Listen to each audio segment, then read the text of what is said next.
Good morning, everybody, and welcome.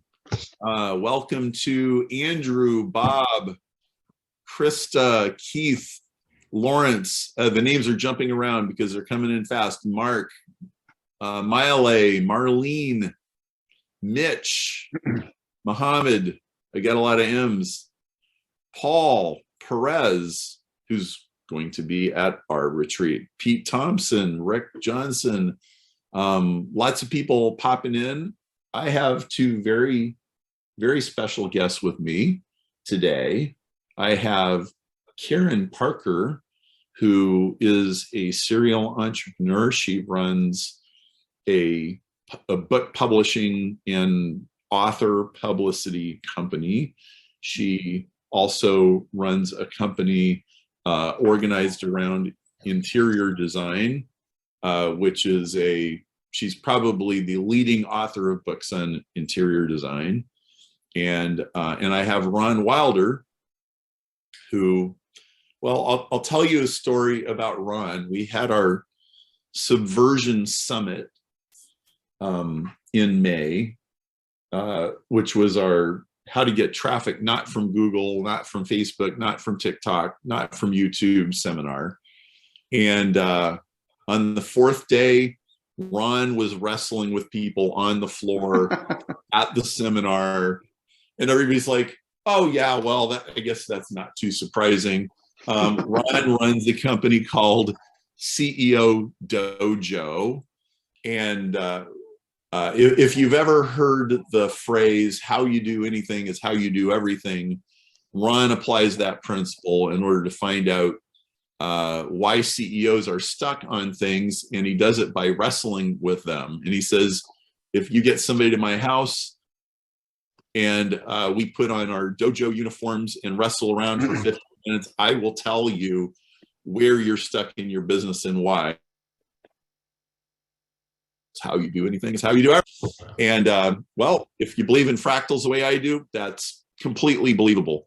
Also, I've done a little martial arts stuff, so yeah, that makes perfect sense.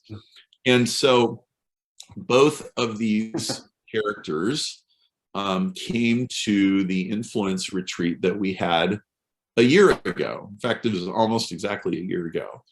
And I showed up with my notes and like, well, here's what we're going to do. But then like something else just kind of happened.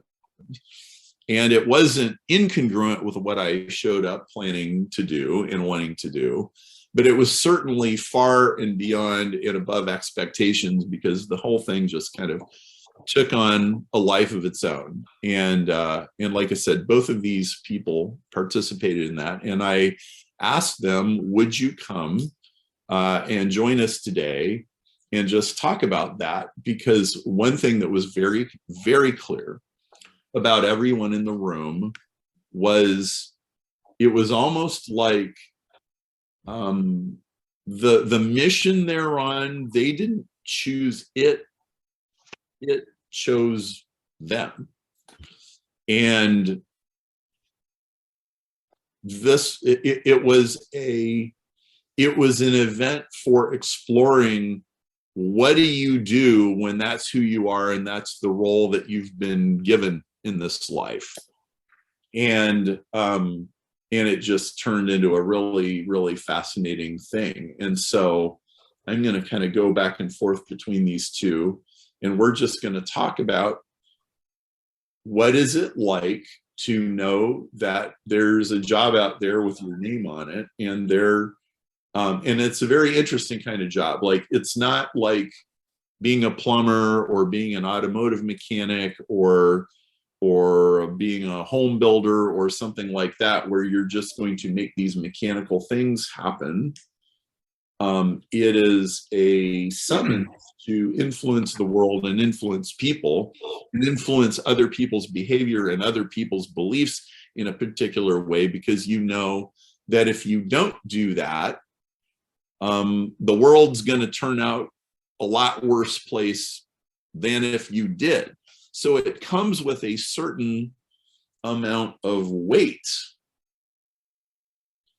And it's exciting and it's terrifying. Like, well, if I do this right, wow, like maybe I could go down in history. Or even if I don't quote unquote go down in history, I will still know that a whole lot of things happen in the world in a particular way that definitely would not have happened had I not done my part. And so I just want to start with Karen. Karen, you live in Wisconsin near Minnesota? I've lived a lot of places.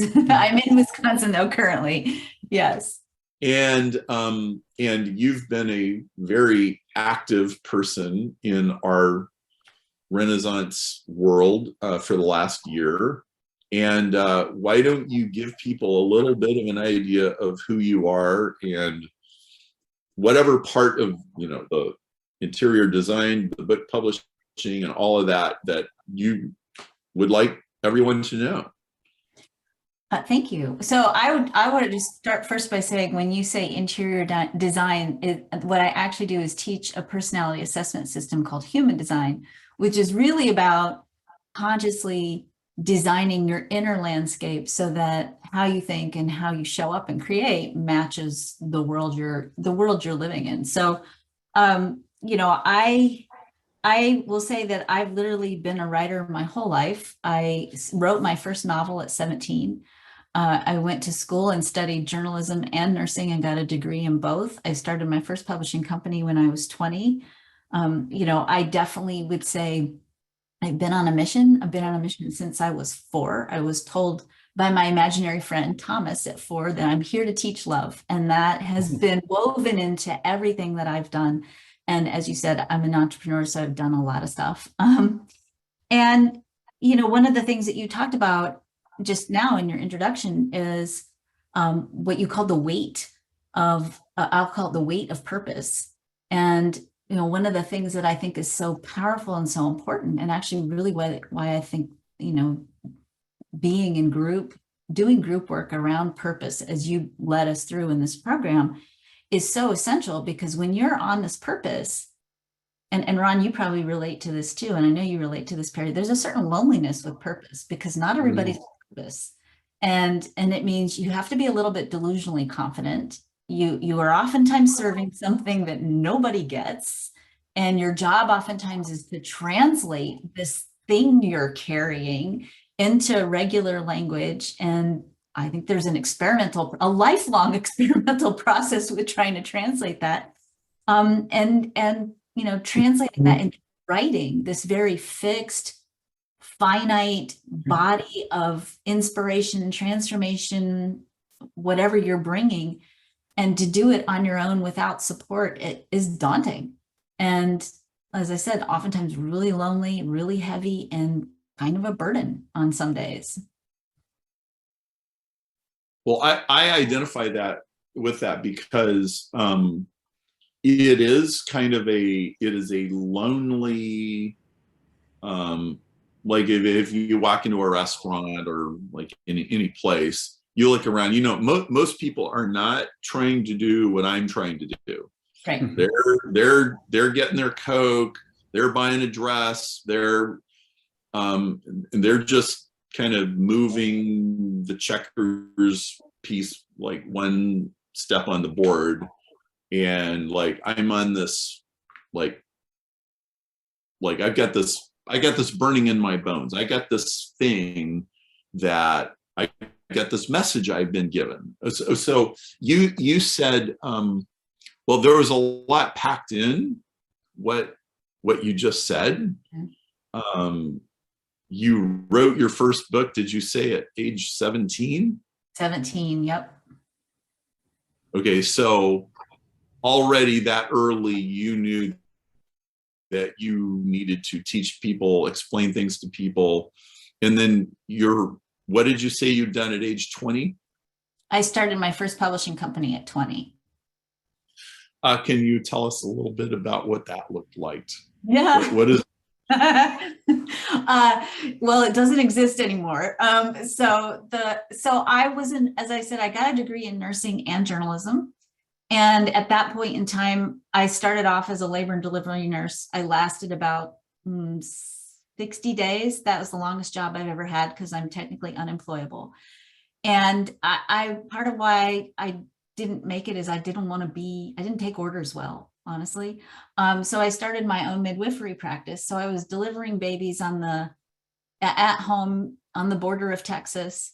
And this was before home birth was a trendy thing. And I thought the research really showed that it was important that women get a specific kind of support during the birth process. So I wrote books about how to choose a midwife and how to make conscious choices around the birth of children so that parents had autonomy and sovereignty over the process, and nobody wanted to publish them.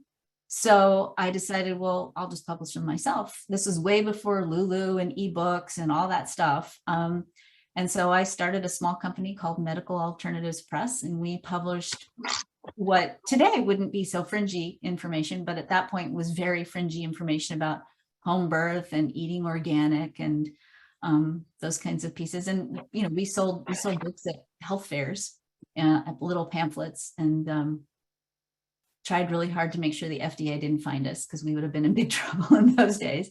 But it was a mission. It was definitely a mission. I wanted women to know that they had choices, and I wanted women to understand the history of childbirth and the medicalization of childbirth and how that actually wasn't in their favor necessarily, especially when we looked at research. And, you know, that was the first iteration, the first publishing company. It didn't last very long because it was very difficult at that point in time to distribute books. This was before ebooks, before, you know, all this ease with self-publishing that we have. And it was very expensive, and you had to order a bunch of books and have them in your garage. And at a certain point, I was fed up with having a garage full of boxes of books. So I shifted gears a bit. Okay, so between then and now, you've gone through several evolutions that still they tend to revolve around the same themes, even though you've done a whole lot of different things, right? You're still helping people publish books, and they tend to be people who they've accumulated a lot of wisdom. They've paid a very heavy price for whatever it is that they know. Getting that wisdom to other people isn't necessarily about being on the New York Times bestseller list, but it absolutely is about making an impact and transferring knowledge to the next generation, or changing their profession, or getting their story told, because their story may not be the kind of story that you naturally expect to hear. You're still doing that. You're still defying the status quo, human design. And I apologize for, I don't know where I got interior design, but I should know better. I've been working with Karen. Human design is, I mean, I don't know how much you want to get into that, but like what I've noticed is that it's kind of the Ron Wilder, how people do anything is how they do everything. There's kind of a certain orbit to what you do. So can you tell us some touch points along the way? Like, well, then 10 years later, I found myself once again. And then, 15 years later, I found myself once again. Could you kind of weave this together and tell us more of the story? So I had children. And so that caused me to quit a lot of things for a short period of time. But shortly after I had kids, one of the things that I really thought about as a value for being a parent and a mother, and eventually I was a full-time single parent for a lot of years. I looked at my kids and I felt like these really unique and beautiful, precious people, I did not want them to be in a box. I did not want them to go through a formula of you are this and a school systems machine. And so very quickly after quitting, I decided, well, the only way I'm going to show them that it's possible for you to follow your mission and your purpose is I'm going to have to do it. And they're going to have to see what that looks like. So I can't compromise on showing them what does it look like to live your purpose. And so I cranked the business back up. I became one of the very first life coaches trained in the world. I trained with Thomas Leonard before he passed. I gave up my nursing license because I began to learn energy psychology. And at that point in time, that's the meridian-based acupressure EFT. This was in 2000. At that point in time, professionals were losing their licenses for tapping, and because it was inappropriate touching. And I thought, well, that's ridiculous. This is working better than anything I've ever taught, done. So, again, I had to sort of say, here's the box. Here's what feels true and right and on purpose for me. And I just slowly had to let go of everything that was in that box, including my nursing license. And again, started to get frustrated because the speed at which information was being disseminated, the speed at which I could help people make change, get out of pain, create something better for their lives, was being hampered by the old ways of doing things. And so I cranked up another publishing company, Indigo Heart Publishing, because I thought, I have a message. There are other people I'm encountering that also have a message. And, I started up a second iteration while raising kids, while teaching that time teleclasses, and trying my best to get people to get on purpose, to stay inspired, to find who they are, and to sync up the true story of who they are so they could get out of the box and do what we came here to do. Part of my personal mission has always been this inner knowing that we're on the cusp of a creative revolution and that the world has to change. That part of what needs to happen, and this is part of what I use human design for, part of what has to happen is people have to remember their right place in the world and the value of who they are, because those two pieces, if people know what they're here to do and they remember the inherent value of who they are, then what they can create from that place, and the productivity and the support and the sustenance and the well-being they generate from that place goes up exponentially. And I really do believe that people are more creative when they're being who they were born to be. And more than anything in the world right now, we need creative solutions to the challenges facing humanity. And we're not going to get there if we're not creative, if we're staying in a box. The solutions were generated in that box. We can't create solutions if we're still all creating out of this box. So it's a long story, Perry. I'm old. Basically, second iteration of publishing company. And, I love publishing. I personally love writing. I'll tell you, the frustration of being a publisher is that there are a lot of people who didn't understand or weren't on fire enough, maybe, or were maybe still in the box enough. Maybe they had one foot in, one foot out. They didn't understand that it's not just writing. It's not just creating a lead generation tool, which is what some people do, because that lead generation tool, that driver, it's great. If you want money, it's great, but it's not really, oftentimes it's not really the fire in your soul that's going to force you to stay with the editing process, which, by the way, sucks. Nobody likes the editing process. It's horrible. You write this beautiful manuscript, you think, that's it, I'm done, I did it. And then you get back this document that's got all these comments on it. And you're like, what's wrong with this editor? How come they don't understand what I'm saying? This is stupid, right? And you have to go through this horrible public humiliation, basically, with the editor. And you have to rewrite. And oftentimes you have to rewrite and rewrite and rewrite. And then you have to figure out, how are we going to put it all together and make it look beautiful and then market it and sell it? And it's not fun sometimes, a lot of times. And if you're not connected to that fire and you don't have that deep alignment with, why am I doing this? You'll get, I think of it as, I think of publishing as like a race. You get to the countdown, 3, 2, 1, and then you cross the finish line. Most people stop at 3 and 2. And they'll look behind them and they're like, well, I wrote the manuscript and it's good enough. And they stop. And good enough is okay, but good enough isn't on fire. And oftentimes good enough really doesn't do enough. And, that connection to purpose really gives you the fire to go from 3, 2, 1, and then cross the finish line and actually create an excellent project or something that you've really self-actualized with through the journey. And I quit that publishing company because I got frustrated at all the people who stopped at number 2 and didn't go to 1 and to finish the race, because it wasn't fun for me to try to drag people into their evolution. And it's costly for you. It is costly. I mean, publishing Tremendously invested. Totally. And this was at the beginning when self-publishing suddenly became a lot easier. The publishing industry it's still in flux. This is when ebooks, you could sell an ebook for $47. And people weren't, excellence really was in the shadow of ease at that time in publishing. So it was easy for people to do it easily, but not always excellently. And that made me very disappointed as a publisher. So I went back to, well, I'll just publish my own books again for a while, which I did. And then the market changed again. And I think people started to get serious about, well, it's easy, anybody can publish.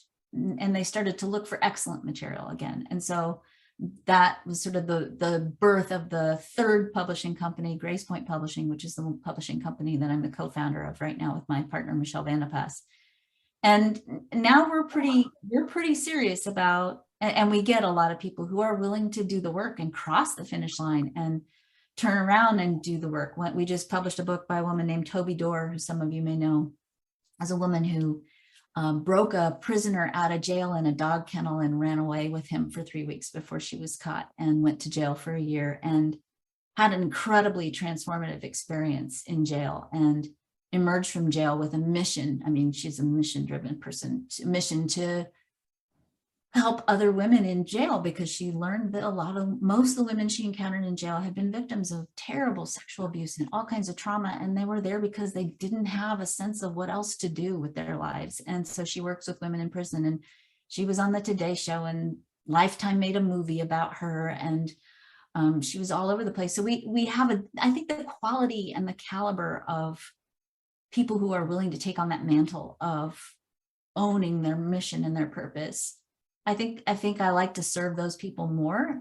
Those are the people that are my sweet and powerful clients. And those are the clients that I think, as you said, they carry that deep burning desire to make the world a better place. And the world is a better place because of their commitment to that, to finding their voice and sharing it, no matter what. So I really like the way that you put this together, because this is like there's all these Venn diagrams, and we've got to get all of them to overlap. So first there's just the conviction and the purpose necessary to go do the thing in the first place, right? Right. And then there's the story as the author understands it, which in the author's mind, like, hey, it's good enough. Like, I explain this, and then you get to the editing process and you find out, I'm sorry, but this is terrible. Possibly. Like Evolution 2.0, I think, had something like 8 or 10 editors. And the reason is because it still wasn't good enough, and I knew it wasn't good enough, or the editors told me it was good. It was like, no, we got to take another run. You can't imagine how many pages were on the cutting room floor, and it's just so painful. You sit there and labor for hours and weeks and months, and you're typing away, and you go to coffee with your friend and you say, so what if I explain it this way, right? And you go all of these iterations, right? And then you get it that far, and then there's still lead generation, and there's still messaging, and there's still, well, how do I compress this into a clickbait headline? And if the author or the influencer does not have the will to the end,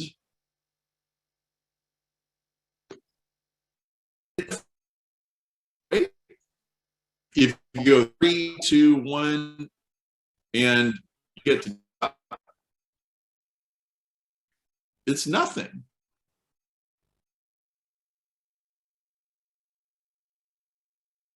You broke up for a second, Barry.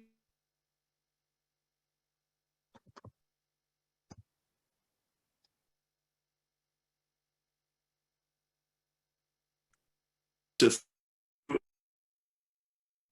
then it's all for naught. Mhm.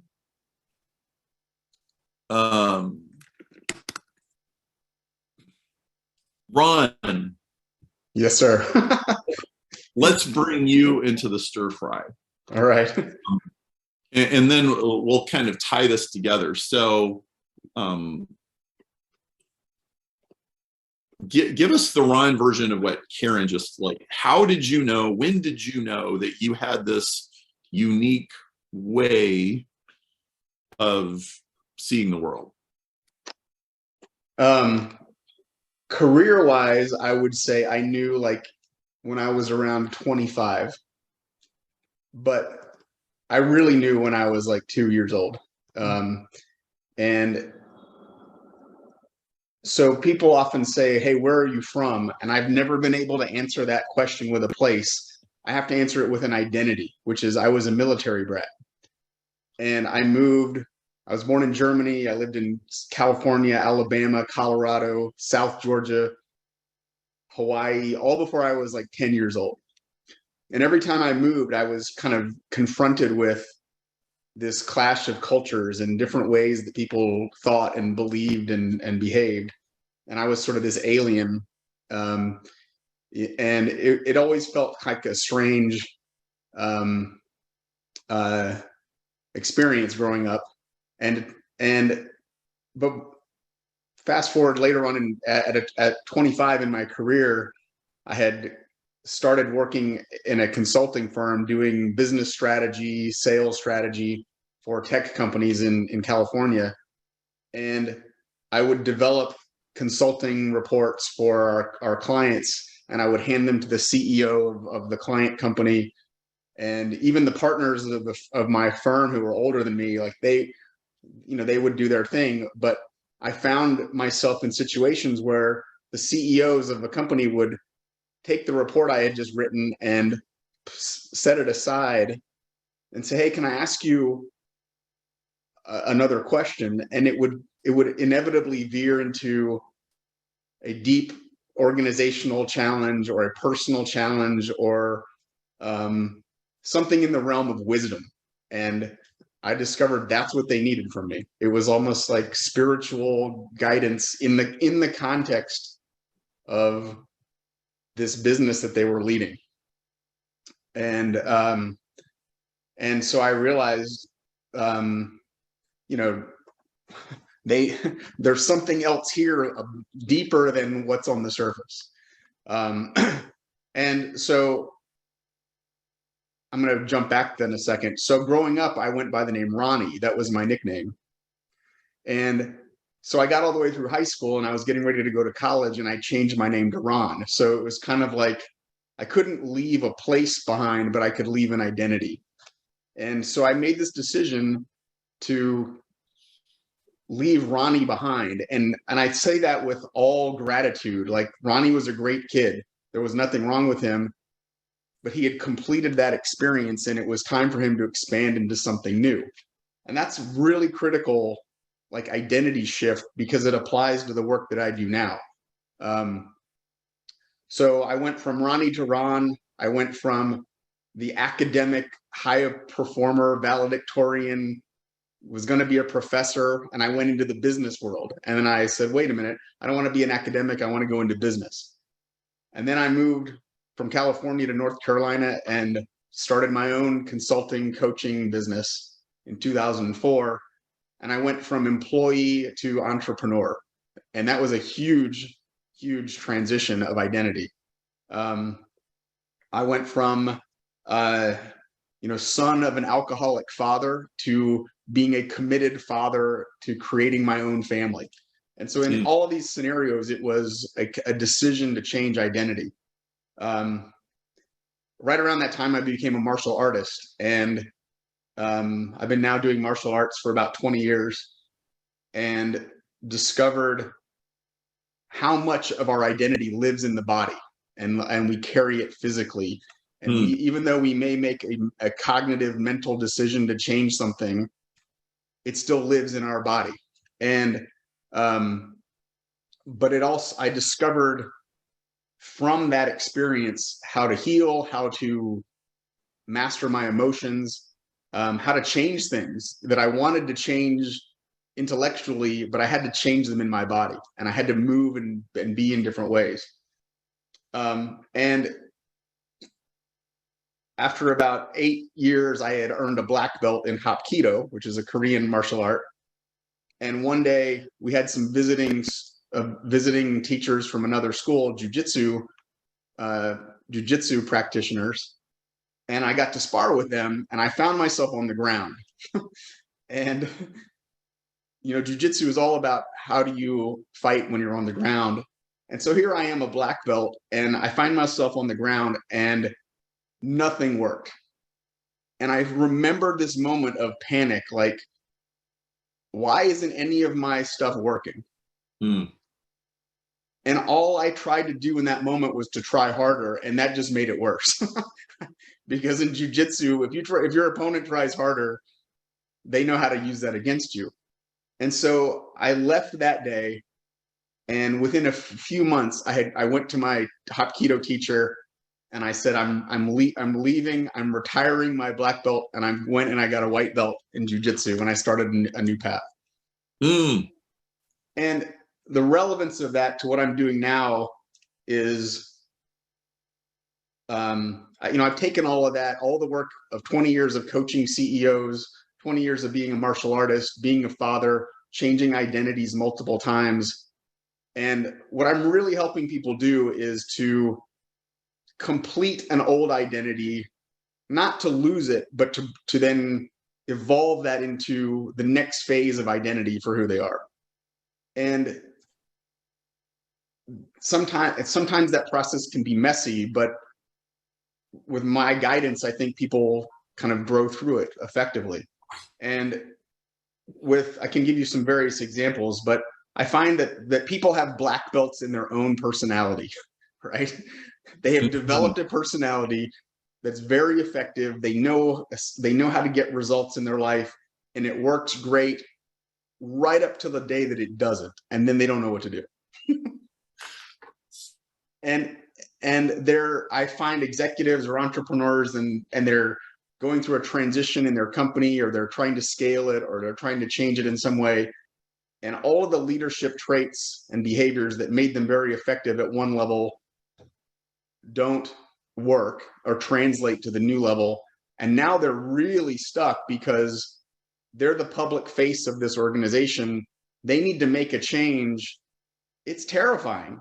Like, the inner dialogue that they're experiencing is they don't know how to change that. I know how to teach you how to change that. But you have to be willing to put on a white belt and put on the white belt of your own personality in a way, to be able to look at your own behaviors and beliefs and to learn a new way of doing things and then embody that. But I think I'm a gentle teacher, and I can help you do that, without and guiding you through that process. And that's really, I just kind of evolved into that path, and here I am, and it's a lot of fun. I'm doing like the best work of my life now, and I'm just seeing it evolve one day at a time. So this reminds me of one of my favorite stories, which is the drummer for Rush, Neil Peart, who died a couple years ago. By the time he had been playing for 25 years, he was literally the most celebrated drummer in rock music, and his face is on all these magazines, and he sold millions of records. And if you ever went to any of his concerts, they were just absolutely incredible what he could do on the drums. And he said, I didn't even practice anymore because I had pushed my technique as far as it can physically be pushed. And one day he was with a bunch of jazz guys recording a jazz album. They were doing a tribute to Buddy Rich, and he noticed that one of the drummers was playing just way easier and more fluidly and with less effort than he'd ever seen him play before. And he's like, "What's up with that?" And he goes, "Oh, I started mentoring with this guy named Freddie Gruber, and he taught me all this new stuff about motion and everything. And so Neil goes to Freddie, right? So, best rock drummer in the world goes to a jazz guy. And Freddie says, well, you're wearing the wrong kind of shoes and you're holding your sticks wrong. Yeah. He wore tennis shoes. No, you need to wear dance shoes because dance shoes are slick on the bottom and you can move your feet around all the different pedals. And he goes, you're holding your sticks like this. You need to hold your sticks like this. He said, all of your motion is about linear motion. Like you're always thinking about like swinging that stick as hard as you can at the drum head. He goes, it's not about linear. It's about circles. It's about motion. Everything needs to go in a circle. And I've worked with so many people. I am certain that 90% of rock drummers would like give the guy the finger and leave. Like, yeah, do you know who I am? Do you know how, and he literally started over. And he completely learned to play the drums a different way. And his band members said that after, like, they had to learn a different cadence in order to play with him because his style had changed. I went to a couple of his concerts.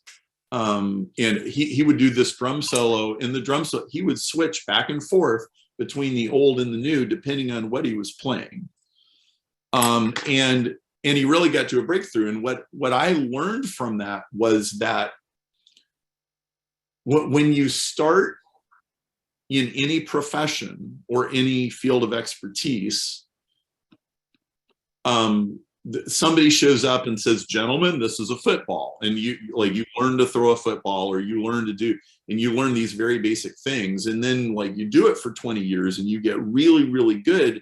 And you have this giant reset button and like push the reset and you start all over. It's like, gentlemen, this is a football. And it's like, we are going to start from a completely different set of assumptions. And the old assumptions that you had you will never get where you want to go.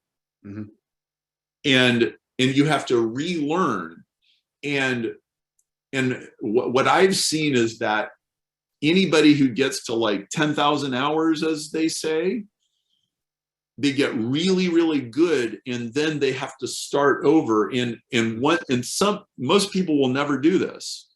They'll just be really, really good, and they'll finish their career and they'll retire and they'll have all the plaques on their wall and all be fine. But like the really, really, really good people, it seems like once every 10 or 15 or 20 years, they hit one of these giant resets and they throw away everything they knew before and they reinvent themselves. Ron, this is what I'm hearing. Yeah. Okay. Now, and the other thing I might add to that, Perry, is, and I don't know if this is true from Neil Peart, but there's something about our personality that I've observed, and Karen, I think, has a lot of insight on this as well. Like, our personality evolves in our family environment, and we are subject to a lot of conditioning from our family, from our culture, my view is that our personality is like our strategy to survive all that. And it's sort of, we develop these strengths, but very often they're strategies of overcompensation. Like, we figure out ways to do things to overcome or deal with an environment. And sometimes we're aggressive or we're passive or whatever that is. And so there's something about that initial personality that we develop. It consumes a lot of energy. It consumes a lot of energy because there's this fear-based striving and struggle and challenge and pushing through. And to some degree, our culture like paints that as a heroic thing, right? But now that I've been studying Jiu Jitsu for so long, you realize instead of pushing, if I just change my angle 1 centimeter, and change my hand from here to there, I can completely change the outcome of an interaction. But you have to train your whole mind to be even aware of that opportunity. And then you have to train your body to be able to make that adjustment in the moment.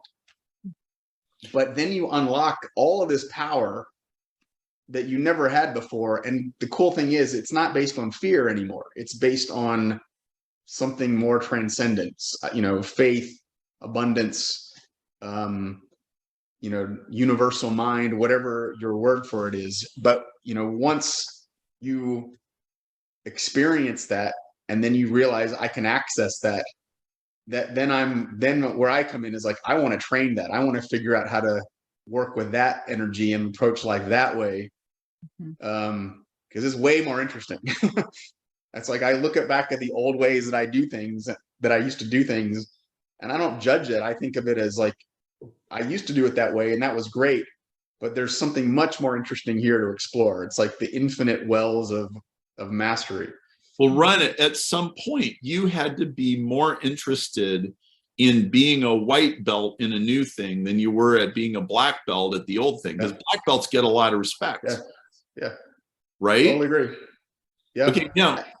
And I could have stayed at my previous school and become a teacher and got more, second black belt. And I could have done that and it would have been fine. And, in a weird way, that's my biggest client attraction, client selection problem, is that there are many CEOs who you can cruise. There are many people who can cruise in their career. They don't really need to do this work necessarily. They've got to want it. And it's kind of a filter for me in a way. It's like, well, are you willing to come get on the mat with me? And, they either are or they're not. And if they're not, then I can't really help you. So, Karen. Yes. I have this feeling that your friends and family members and colleagues have said to you over and over in your career, Karen, why can't you just cruise? I think the correct statement was, this was my dad's mantra to me: why don't you just be normal? Why can't you go get a real job? And I kept telling him, look, I tried. I'm just unemployable. I can't do it. Totally. Now, Karen, in your story, you told of 3 publishing companies. I don't know if there's a 4th one. Oh, I hope this one sticks. I like this one. So far, so good. Well, were those 3 publishing companies new white belts? Oh, totally. As Ron was saying, there's so many different iterations and so many different cycles and so many different rebirths. I mean, I think if I do a linear overview of the story of Karen, I would say the beginning of every decade had some kind of weird renewal, rebirth. And, and it wasn't always pretty. I mean, I got divorced at 30. I got breast cancer at 40. 50 was kind of okay. It wasn't too bad, but 50 was when I started the new publishing company. And, I'm coming up on 60 and I'm starting to get a little nervous. Like, what's next? What new white belt will it be this time? So, yeah. Okay, so here you both are. Karen is, okay. I also think it's interesting. So you started in birthing, and you're still birthing. You're just writing books. Totally. I call myself a midwife of the new world. That's my official title. That I'm coaching, supporting, nurturing, helping other people birth their books. And I love the midwife metaphor. For me, it's a very good metaphor. Because that process of writing it's a birthing process, whether it's a book or an essay or just a clarification of a platform. It's, as I kind of said in the beginning, you come and you show up and you have this fire and you have this sense, and oftentimes the sense of what it isn't always clear. I knew I was going to be a midwife when I was 17 because the guy I was dating at the time, his sister had a baby. And she basically went to the hospital, and this isn't meant as a judgmental thing. So let me just say, as I say this, people have to do what feels right and correct for them. This was just a story that really landed for me in this way. she really wanted a medicated birth. She got, an epidural at 2 centimeters dilated and spent her time laboring, watching TV. And I had such a visceral response to that. Like, how can you go through this, this extraordinary transformation while watching TV? And that reaction was sort of my spark that said, okay, I have to go explore something different. And I think oftentimes for us, we don't know what that different thing is. It's just, we know what it isn't sometimes. And that process of clarifying over and over again through cycles of rebirth and renewal and redefinition is really just sort of shedding layer and layer of, okay, it's not this, it's not this, it's not this, until I think at a certain point you land on that diamond of, okay, this is it. This is the platform. This is the message. This is the offering. And I'm not, I'm certainly not naive enough at this age of my life to think, oh, I've landed on it. I got it. This is my legacy. Who knows? Who knows? In 2 years from now, the message itself could continue to evolve, because I think we also, as creatives, as influential people, we're always in response and living in a place where we're responsive to the needs of what's next for the betterment of humanity. And that's always changing. The needs change, the demands change, the message changes. But I think the connection to service is the thing that stays consistent over the course of all of it. Well, so if I listen to your story, the story is, I realized I needed to be a midwife when I watched somebody.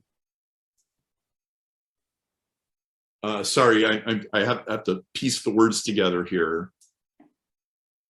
I watched somebody sleepwalking through the birth of their own baby, watching TV instead of being in tune with like the most extraordinary thing that nature has ever provided to humans. And I needed to help people do this awake instead of asleep.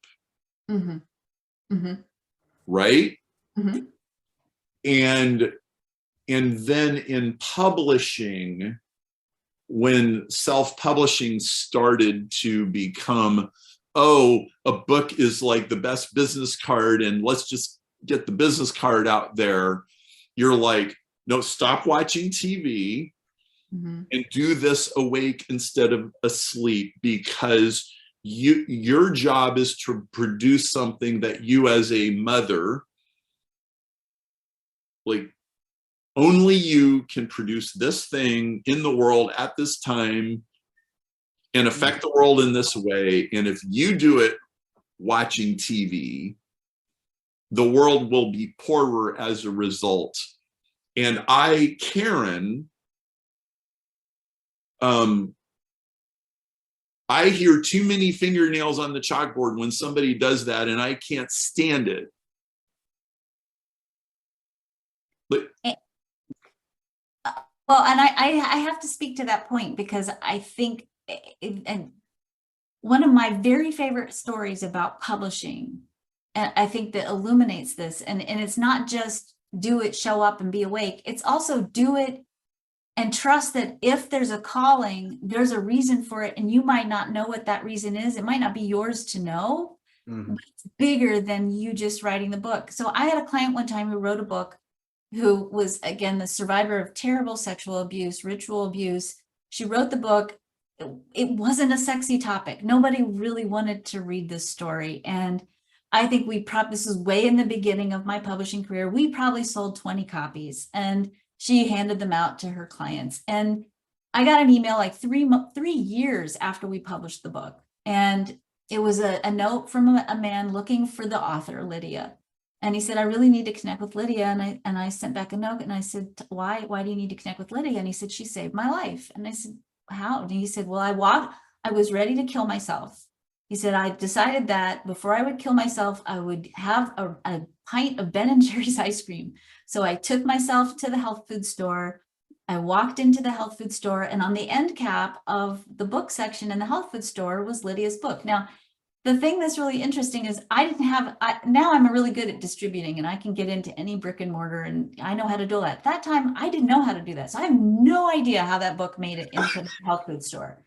He said, I don't know what happened, but I saw that book and it called me. He said, it was like a light was around it. I went, I picked up the book, I bought the book, I took it home and I read it. And he said, Lydia's story was my story.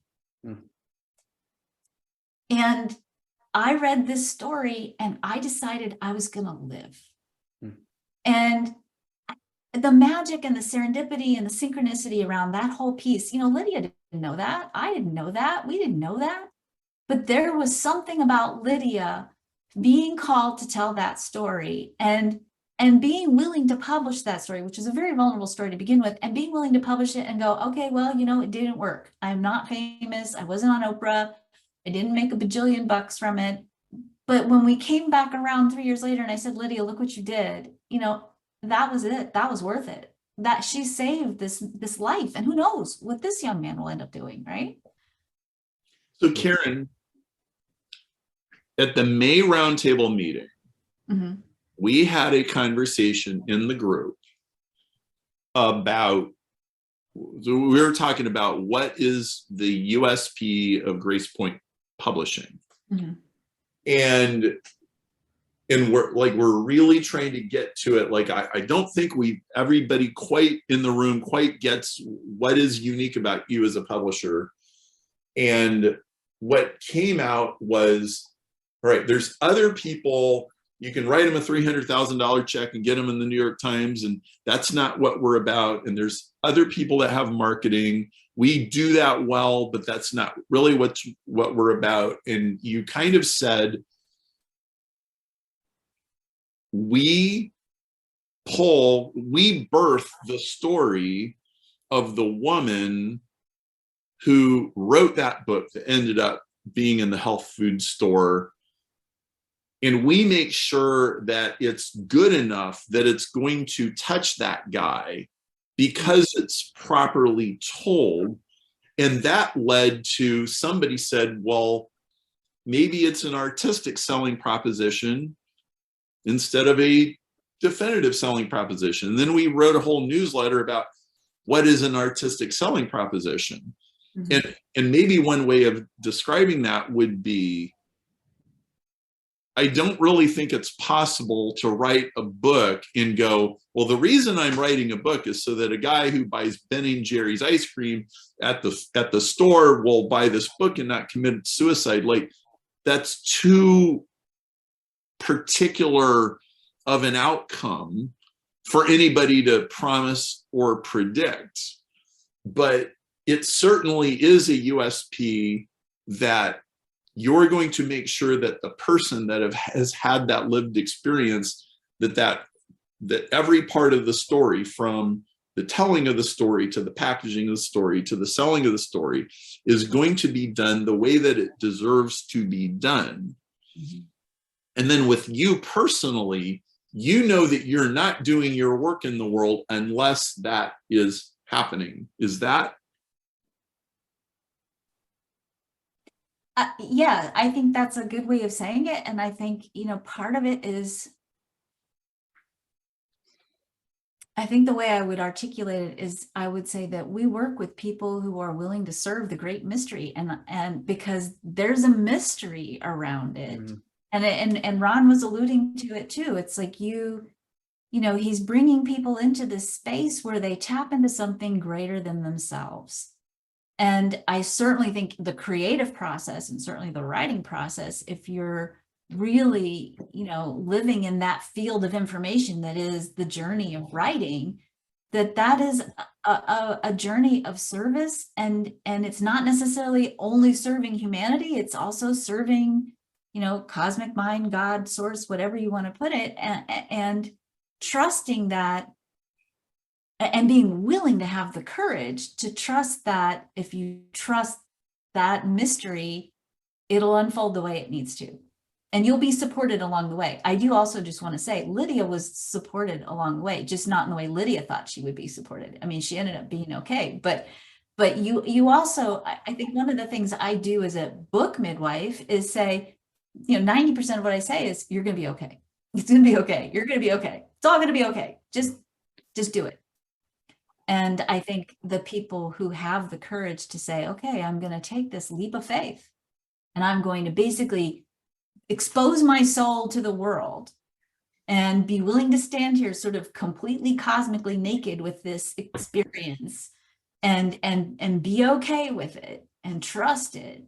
And when they do that, I think the other piece is the support does show up, and it shows up in really magical ways. And there's a trajectory and a quantum mystery that unfolds when people surrender to that process. And that's what I love to do, is to support people in surrendering to that process, because it's in that process they find, this is my place in the cosmic puzzle. So Karen, could you elaborate as a first, take Midwife, explain what it means to teach a birthing woman to surrender, and then can you kind of bridge the gap? And then what does surrendering in a book and an influence project, can you? Totally. So, okay, without getting too graphic, certainly I would say that when you're in the experience of birth, if you're resisting it, basically what's happening with the womb is when it's contracting, it's smooth muscle, it's doing its thing. If you're resisting it, you're getting in the way of the process of the contraction of the muscle. And actually, as a midwife, doing it outside of the hospital without medication, you learn to dial in to what's the environment like, what's the relationship like with the partner, does this woman feel supported, is this woman at peace with the process, does she trust herself, does she trust her body, does she trust the process? When you can be in that energy, then I'm not going to say, oh, hey, it's painless birth, you'll be like, 3 seconds later the baby will be out. It's still going to be a process, and it's a process that's going to have a big transformation associated with it. The birthing process of a book is very similar. Again, this is my variation of it. I don't know if everybody has this experience, but it's certainly an experience that I see a lot in my authors, that there's a flow of creativity. There's a connection point in that pure place of plugging into inspiration. And again, when it's purpose-based, I think it's really hard to write a book where you're going to use it as a lead generation tool. I struggle with that. I recently have a book coming out this fall that not my publishing company. I have another publisher. This was a book that, he basically talked me into about 4 years ago, and it is not my natural kind of book. And I struggled with it, and I'm not going to lie, I actually hired a ghostwriter to do part of it, because I was like, I just literally can't. That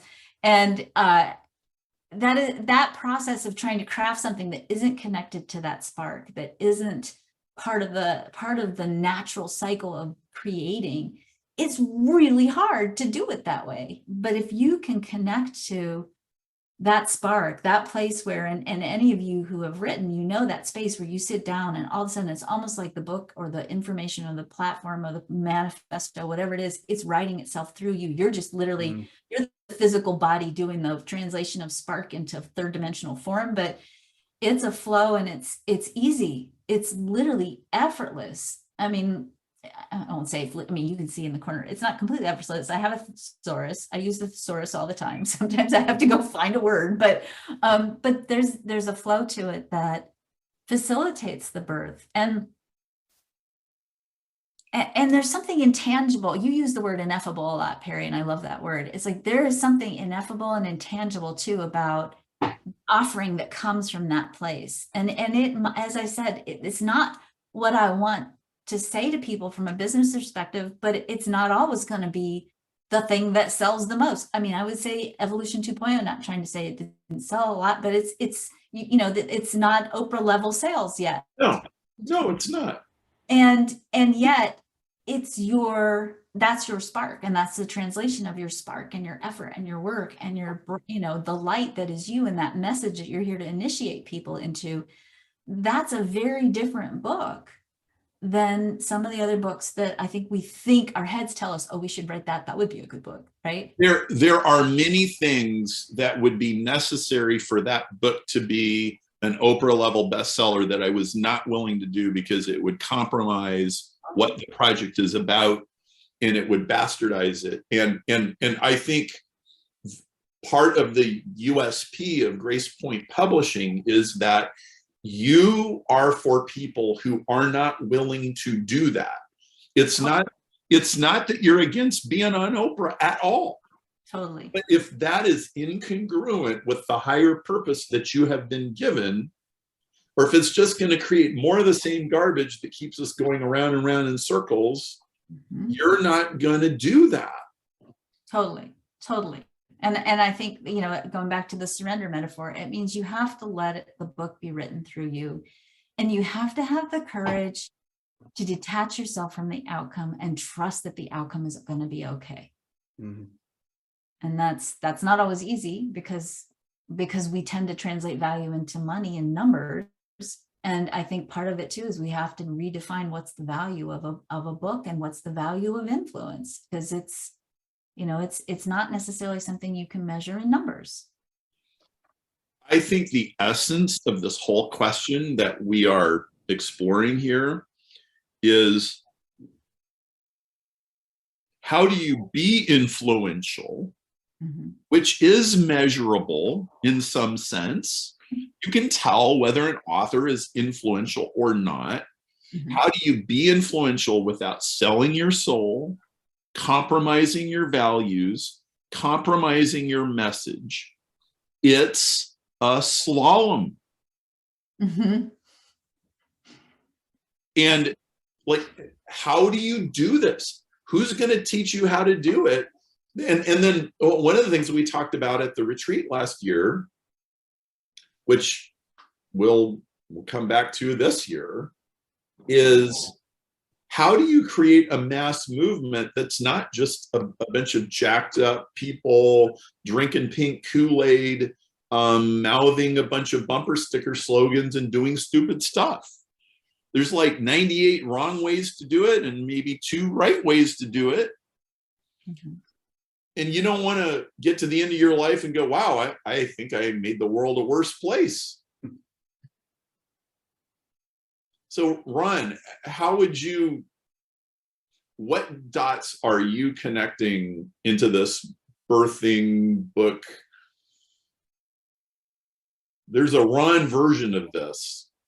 Because you're birthing, like you're getting on a mat and you're helping people figure out how to make that 2-degree shift into the new CEO, the white belt, who's going to be someday a black belt in a new thing.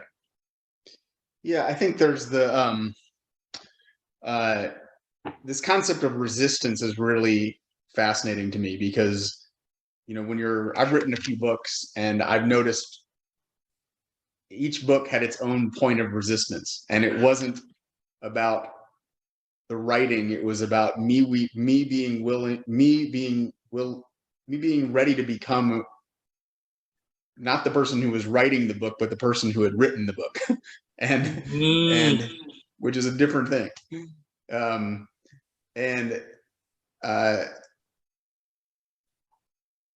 But I think there's something on the other side of the resistance, and that's why we guard it so much. There's some unknown on the other side of it.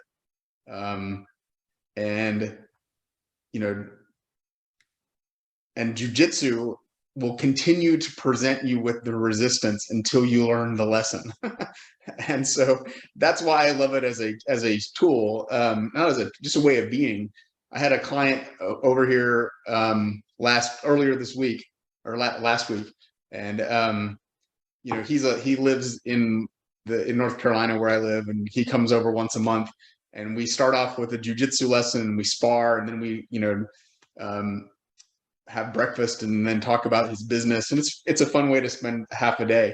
And but he's gotten pretty good at jiu-jitsu now. He's been training now for a year or so, year and a half, and he trains at a school nearby. So we actually were doing some real sparring, and he had a moment of recognition where he was trying to attack me repeatedly, and but none of it was working because my defenses were pretty solid.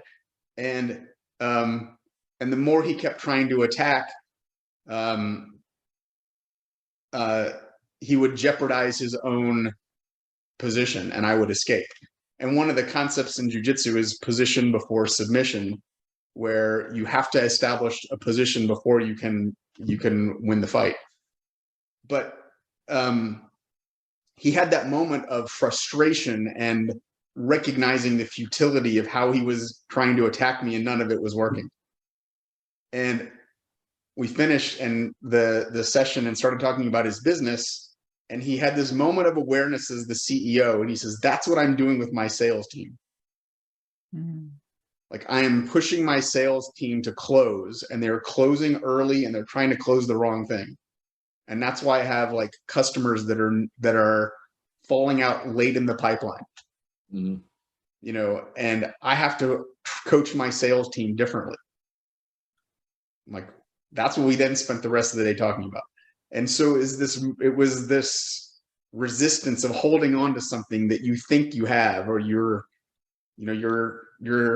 I don't know, there's something about the ego is attached or whatever it is. And we have to surrender that at some point and allow something else to show up. So, and and I've seen that in my own progression. I wanted to go, part of my mission at the CEO Dojo was to go from consultant and coach to teacher. And I had to like do the same thing of surrendering and letting go of that old model and let something new show up. And so I think that there's a key point of wherever we find resistance in our growth of surrendering to it and letting the unknown come in. So I think everybody has a pretty good idea of how you guys roll in what you do and in your origin story. What was it that you felt you were looking for that caused you to take 3 or 4 days out of your schedule and come to an influence event? I'll go. I would say that for me, I think it goes back to this whole idea of recalibration, rebirth, renewal, recalibration, rebirth, renewal. I think I had gone through, just in my personal life and with business, both just really had gotten quagmired in the work and maybe not the surrender piece. There was a lot of just stress and anxiety and working through, building up the company as it was. And I sat up, honestly, I saw the sales letter and I read the first 3 sentences, and I really didn't know you that well, Perry, at that time. And I was like, I have to go to this. And for me, I think it was just about getting reconnected back to my birthing process, because I think I worked so hard to midwife everybody else's stuff in every area of my life. I needed that respite and that container to say, okay, wait, hold on, time out. I'm the orchestrator of all of this stuff for everyone. And if I don't create this space of reconnection for myself, my ability to serve others is starting to fray and get fragile. And I'm not operating at the optimal level. I'm having to draw on willpower instead of that ease in my own creative process. How about you, Ron? Yeah, it was very similar. I read like two lines of the sales letter and signed up, I think, because I've been to many of your big picture events over the years. And so I trust you as a teacher and a thinker. And, but it was really about me being in a place where I had a lot of ideas. I was intentional about wanting to make a transition in my business. And at a surface level, I knew I needed to take my strategies and tactics in a new direction. But the event itself is not really about strategies and tactics. It's much more about who you are. And, I think that's what made the event so special was, it was called, I think last year, it was like influential writing retreat. And you think, oh, you're going to learn copywriting, but that wasn't what it was about at all. It was, how do you take all of these ideas that are swirling around you, and they're unique to you, and they're unique to you because you have a vantage point to see them that no one else has. you have a path, a life path that has put these ideas in front of you in a way that no one else can see them. What do you want to do with that? And who are you? And I think that's, so I think it was just great to be able to kind of be deep in that question for a few days. My experience as the teacher was, for months, I keep these little notebooks, and I was just constantly adding, and like, oh, we need to do this, and we need to do this. And about 5 weeks out, I had this massive amount of stuff, and I had no idea how it was all going to come together. It was like, and I was scared. And well, I think most of us know what it's like to be in a creative process and be like, I have no idea. I cannot see from here how this thing is ever going to come together. Most book projects are like that. Most CEO company transformations are like that. Like, oh my God, like, what if this does not turn out well?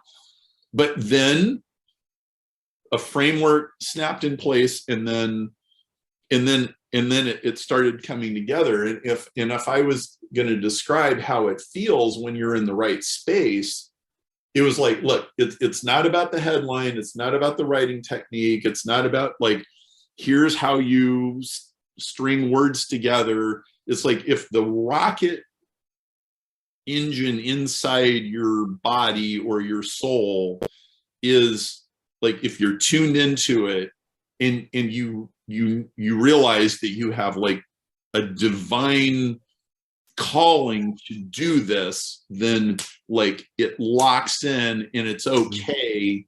And then you know that it's okay. Like Karen, you telling the pregnant, it's really going to be okay. It's really going to be okay. But I think it's you as the influencer knowing deep down, yes, this is actually going to be okay. And I absolutely should be doing this. And then a whole lot of things just become a lot easier, and it flows out of who you are and what it naturally is, rather than this chattering inside your head that's constantly questioning. And what I wanted to happen was, there were definite obstacles that I wanted people to be aware of, and that we could work around. And I wanted to see pitfalls that happened in the process, but I also wanted everybody to leave with the knowledge, including help from my memos team. I bring my memos team into this thing, that by the time you leave, you're pointed in the right direction, and you don't have that doubt. And you're not going to be intimidated by anybody or anything, because this is so important. Yeah, I would, if I could, my experience was like, that's why I came to the event, and I had that, and I didn't totally know what I was getting myself into, but my experience in the year that has followed has been really profound, in that everything I've been working on has now like solidified to this depth of power that I couldn't name it before. And there's a book by Christopher Moore called Lamb. I don't know if you've ever read it. You know that book? You would love it, Perry. It's called The Gospel According to Biff, Jesus's childhood pal. and it's hilarious, and it explores the Gospels don't address what happens between Jesus at age 13 and 30 when his ministry starts. And so this is a hypothetical scenario of Jesus as a teenager, but the metaphor is, he knows he's the Messiah. He just doesn't know what to do with that. And his exploration is kind of like figuring out, what does that mean? And then towards the end of the book, you get into, he arrives at his ministry is starting, and he's still figuring it out. What does it mean to speak as the Messiah? And to me, this past year feels a little bit like that. Like, you come into this event thinking, I know I've got something to work on. I've got all these ideas. I'm called in some direction. I don't really know what to do with it, but I get grounded in it. And now my experience over the past year is like, that is basically being like permeating all of my work. And now I feel like I can really begin to scale is not the right word because I don't think about it that way, but I can expand into it in a very thoughtful way because there's like a foundation underneath it. I'm not just like running tactics on something. You're nodding. Yeah, I totally second that. So I walked away with a 16-point manifesto that sort of came to me throughout the course of the 3 days. And I first of all, it was just such the perfect codification of everything that's been like crunchy in my head and over my entire life. I took that manifesto 2 weeks later to our International Human Design Conference, and I literally just put each point in a slide as the keynote and slapped a picture of my grandson at the end because he's really cute. And I'm not allowed to post pictures of him on social media. I'm just going to be honest. And so I wanted everybody to see how cute he is. And I read the manifesto. That's all I did. I just read the manifesto, and everybody in the room was in tears. And the power of saying, oh my God, I finally can say, here's what I'm doing. Here's why I'm doing what I'm doing. Here's where it's going. And having that clarity, which, I would never have said before, oh, I'm not clear. And I don't think anyone would have said that about me. But the amplification, the exponential amplification of the clarity that I had when I walked away changed the way I talk about everything from that point on. Well, I don't know how to say it better. That's what I wanted to happen. Mm-hmm. And we're doing this on October 5. It'll be kind of similar. It won't be the same, but it'll be, roughly in the ballpark of what we did last time, but it'll be new people and new experiences and a new chemistry. I have put a link into the chat. You can click to register October 5 to 7. It's in the Chicagoland area. It's $12K. It includes hotel and it includes meals and everything. And, if this is resonating with you and like you're trying to birth your own influence, I would like you to come to this event. And I just want to thank Ron and Karen for just the way that you stir-fried this thing together. We didn't rehearse this. And we didn't put it on PowerPoint or anything. Just the way your stories came out and the way the dots connected was beautiful. And I want to thank you. And I want to congratulate both of you on, I've been watching you for the last year and you guys are making strides. You're doing what the assignment that you've been given, and it's beautiful. And thank you. So take care, everybody. perrymarshall.com/OCT5, October 5, and get the details and sign up. It's coming up in just barely over a month. So